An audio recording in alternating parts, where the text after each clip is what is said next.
Start. Mr. Deputy Chairman, this is only an amending bill and the time is also very short. So, I cannot take up all the industries separately, but I shall confine myself to a few observations. Last year also in this house by about this time we discussed another tariff amendment bill. In connection with that, I made certain observations as well as suggestions for the government, but I do not find that any attention has been paid to these suggestions. My suggestions were to this effect that when any bill for granting protection or discontinuing protection to an industry was brought, we should be supplied with certain information under three categories. The first information was whether the protection granted to an industry had been used only by the indigenous industry or advantage of the protection had been taken by foreign capital entrenched in that industry. Because, sir, I submit that the main purpose of granting protection to certain industries is to develop our national industries, but if it is found that taking advantage of the protection, foreign capital goes into those fields where the industry is not highly developed or it does not involve a huge outlay of capital or huge outlay of machinery, the protection becomes a farce. My second category of suggestions was that when protection was granted to an industry, it should be seen how far that industry was progressing properly and also how far it was taking steps to lighten the burden on the consumers. Thirdly, when we are granting protection to certain industries, we have the right to demand of that industry that it should give a fair deal to its own labor.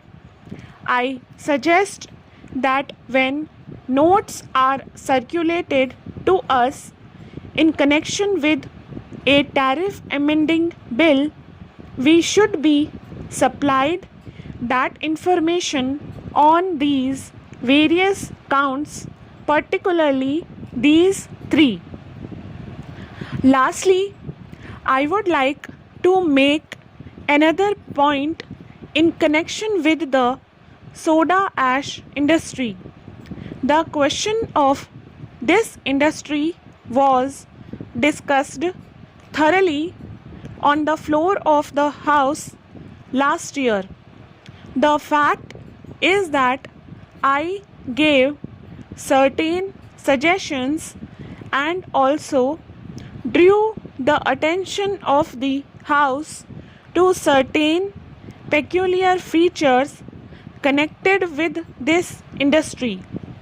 The domestic production is still far less than the actual domestic demand. That is why import of soda ash is being allowed. But it was complained that licenses for importing soda ash were given to the Imperial Chemical Industries.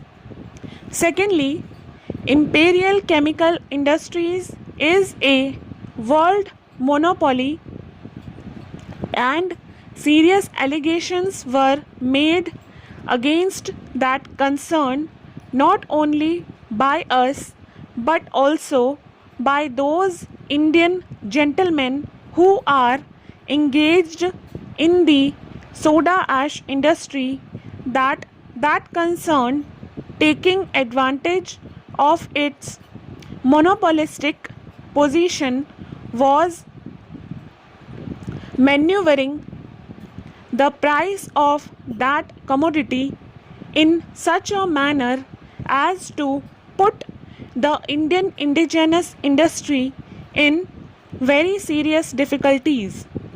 The only ground or criterion on which the license was given to Imperial Chemical Industries for importing soda ash was that for a number of years it was the greatest importer.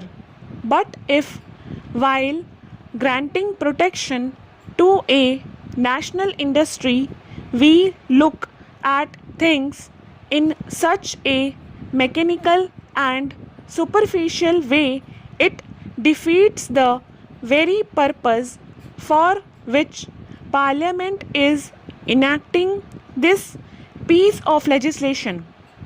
About these things, I have no information as to what is the present position, whether these suggestions were considered, whether the matter was looked into, whether any investigation was undertaken, and if so, with what result. On these matters, we have not been supplied with any information. Therefore, I agree to some extent with my honorable friend Mr. Kishan Chand that we are confronted with some tariff amending bills in installments. These bills are presented before us as necessity arises, but while they come to us, we do not have the total picture before us. Whatever information is given is of a very general nature and superficial, and it does not really help us to understand the real position as regards those points which I have made out. Mr. Deputy Chairman, as the time is short, I should like to confine myself to 2 or 3 observations. First and foremost, in addition to certain information being given to members who are interested in the subject, it is necessary when the Export Advisory Council meets twice a year that invitation should be given to such members to attend these meetings. The government itself will benefit by the members listening to the viewpoints put by those people who are in the trade. I had made this observation with regard to education advisory boards and every other body that members of both houses should be informed about the meetings of such bodies, and they should be allowed to attend them as spectators.